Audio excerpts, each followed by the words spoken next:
Welcome to Live From Your Heart. I'm your host, Les Paul Klein. For 3 decades of my life, I've lived trying to get others' approval, not the truth. I lived to be accepted, but I wasn't real authentic. And what did it cost me? Pieces of myself over and over. I didn't realize I was even losing those pieces. This podcast, it's for anyone who knows deep down that they've been living someone else's version of their life. And you're ready to come home to your own heart and be real and be authentic. Doesn't matter how old you are. Doesn't matter how long you've been doing this. It's possible to reclaim your own heart. So every week we're going to talk about reclaiming that identity and healing old patterns and finding courage again and finally living from the truest and most grounded place inside of you, your heart. This isn't therapy. It's not self-help. It's just a real huge invitation for you to come and learn how to live a real life from your own heart. So let's jump in. Graduated from seminary in the mid-'80s and moved my family to Las Vegas, Nevada, and started building a church that was in the beginning a name. It had Baptist in the name. And took my family there. We were there about 2.5 years, maybe closer to 3 years, when the congregation grew to the point that we had been able to raise money, begin construction of our own first building. My parents had come out from Texas, where I'm from, and my dad was retired. He'd been a pastor. He and I were standing in the middle of the auditorium that was under construction, and he could say nothing good about anything that was going on. I don't really remember the words that he had for me, but I remember the impact that it had on me. And that is the moment that I realized I wasn't living my own life. Yeah, that's what we're going to talk about in this very first episode. And this is kind of the foundational story for me on how my whole program of living from your own heart is where it came from. Came from that moment when he and I were standing in that auditorium under construction. I realized I wasn't living my life. I was living this for him. And was it what I really wanted? That was the real question that I had to begin to battle with. Well, that inner turmoil, it was quiet, but it gave a seed to thoughts that finally gave birth. And there was a day going forward 3 or 4 years later where I was just performing. I didn't have a life. I was performing. And of course, as usual, my father had gotten mad because I wasn't doing it his way. and I had packed up and gone back to Texas.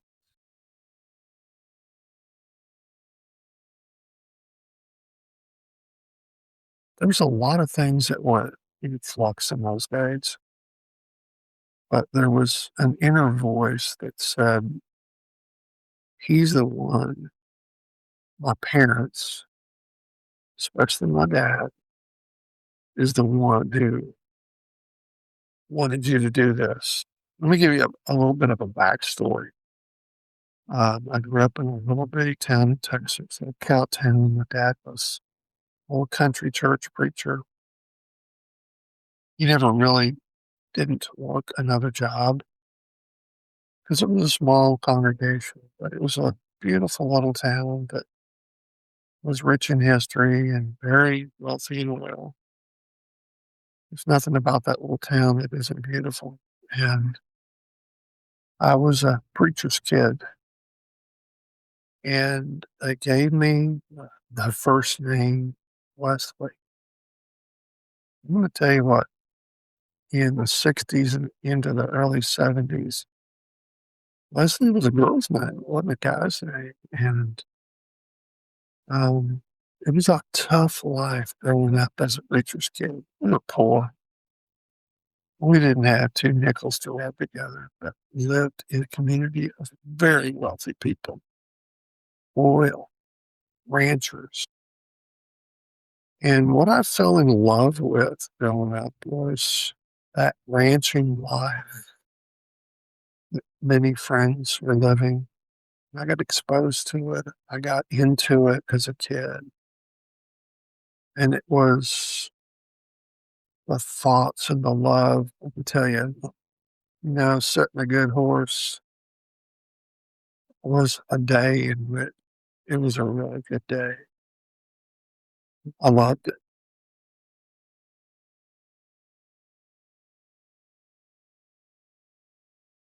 but I didn't get to live it. I didn't get to live it. Not as a life skill, not as a lifetime. I go back to that day standing in that auditorium, and some time later, I had to reflect. And when I had finally broken from this whole idea of doing what my parents wanted to do, let me give you a little bit of a backstory on that, just so you have context. My parents were older. My mother was 37 when I was born. My dad was 43, I believe. They had two older children, a sister who's actually 20 years older than I am, and a brother who's 16 years older. So I never lived in a household with my sister at all. In fact, she was married and had a child when I was born. My older brother did live at home the first 2 years of my life, but I was a baby.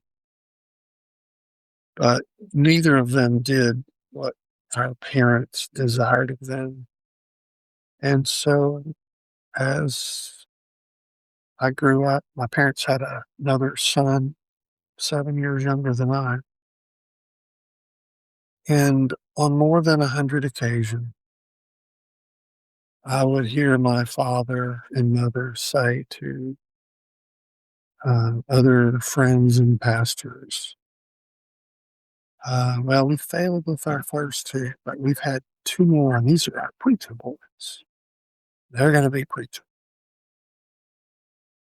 That has played a role in everything that I did. Absolutely everything. And you talk about the 200,000 hours of parenting tapes that play in our brain as we finally wake up and realize that we have a life of our own.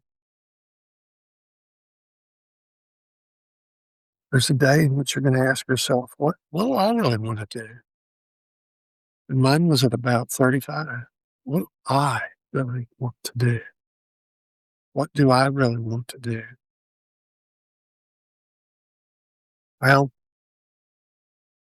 there's more to this story that I'll share as we go through these episodes. But let me tell you, that day standing in that auditorium was the moment I realized I wasn't living my own life. And I can tell you that most people have walked this path in some form or fashion. They have lived, and you may be this person, you've lived your life not as you chose, but as it was chosen for you. I can tell you that it's a roller coaster that woman, I just wanted off. And it took me to a place of making rash decisions as I navigated, um, looking for approval, looking for myself, um, trying to go back and recreate things from childhood. It was a tough road. And as we go forward, I'll talk more about it. Um, but there was a day in which I began to hear what my heart was saying to me in clarity.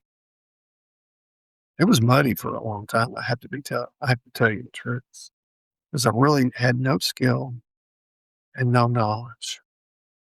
But there's a dear lady in our church who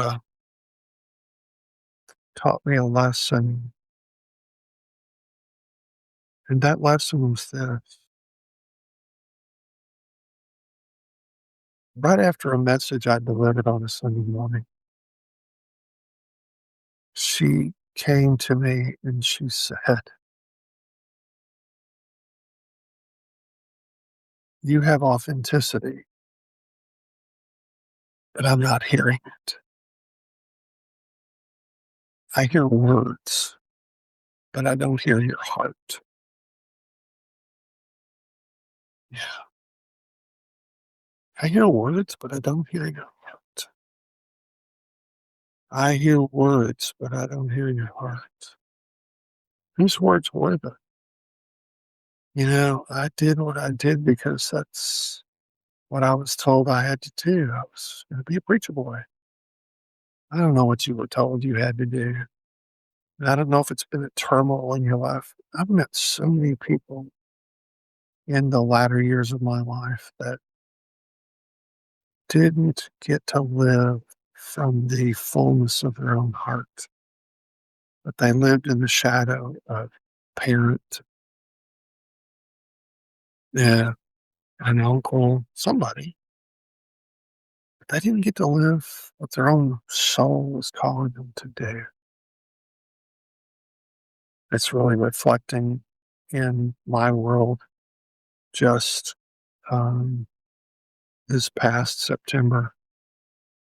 I returned to my hometown for a all school reunion. My little class of 52, those of us who attended, got together. I've seen some of them from time to time over the last almost 50 years, but we're all in a different place now. And it wasn't about what did you do? What are you? Who are you? It's more about where are you now? What's happening with you now? It was more about reflecting on what we did with our lives.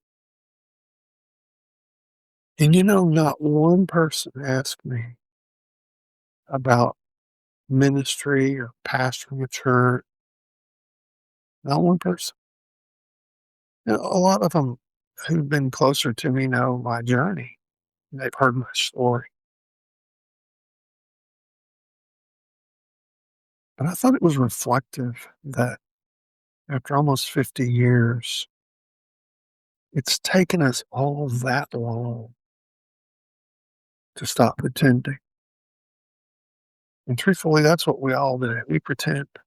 We pretend we're happy. We pretend we're settled. We pretend. But there's a moment when we all realize we are not living from our own heart. And when our heart finally gets space to speak,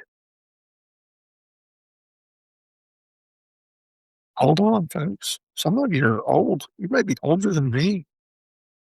And you're going, okay, I'll bite. How do I make this? How do I make this happen? So let me just drop a little tidbit as I kind of draw this to a thought conclusion. And I've probably been all over the board, and podcasting is new to me. To be blunt, I don't really care. I'm just going to tell you what I really think. But when literally it drops, you're going to have to stop your world and take hearing. You're going to have to be silent. These evil things that we carry around in our pocket keep us from being disconnected, but we now intentionally have to disconnect and silence the noise to hear what our heart says. If you will silence the noise, I'd say start with 15 minutes. Just sit, walk, get on the treadmill, get in your car, turn off the radio, don't answer the phone, just listen. Start with 15. Do that for a few days and see how it feels. Write down one thing you hear your heart saying. Record it. Put it someplace where you'll see it every day. And then do it again tomorrow. And then the next day. And the next day. I don't know if this has resonated with you, but the moment I realized I wasn't living my own life is the moment my life began to shift and change. I hope you'll come back for another episode.